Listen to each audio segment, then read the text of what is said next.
not only by the United Nations, it's sanctioned by the American people and our coalition partners. We are there at the invitation of the Iraqi government, a sovereign government. We're not occupiers. If they tomorrow, we are doing great work for the people of Iraq and the region. Let me pause that. If the insurgents would just they are there at the invitation of the Iraqi government.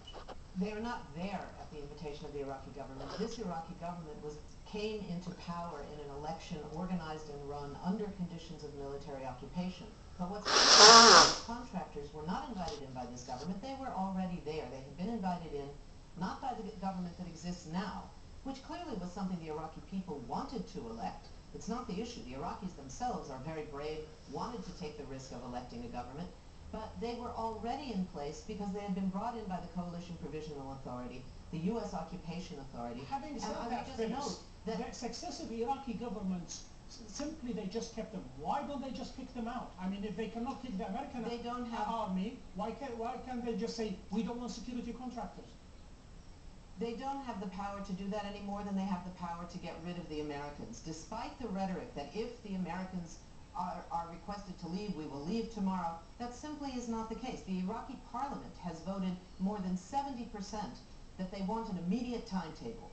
And yet, the U.S. government refuses to set a timetable, Congress refuses to set a timetable, the President refuses to set a timetable, and the notion that this war is somehow supported by the American people, given that the most recent statistics have opposition to the war up above 75%, is really laughable. This is a war that was waged in defiance of the United Nations, in defiance of the notion of international law. This so-called coalition, which we call the coalition of the coerced, has collapsed. There are very few countries left, and almost none of them have serious numbers of troops left in Iraq.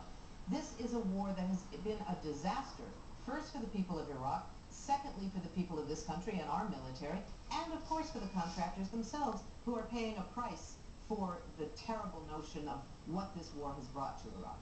Thank you, Phyllis. We'll take a short break now, but when we come back, I'm going to ask Brad Blakeman whether the security contractors are a legitimate target.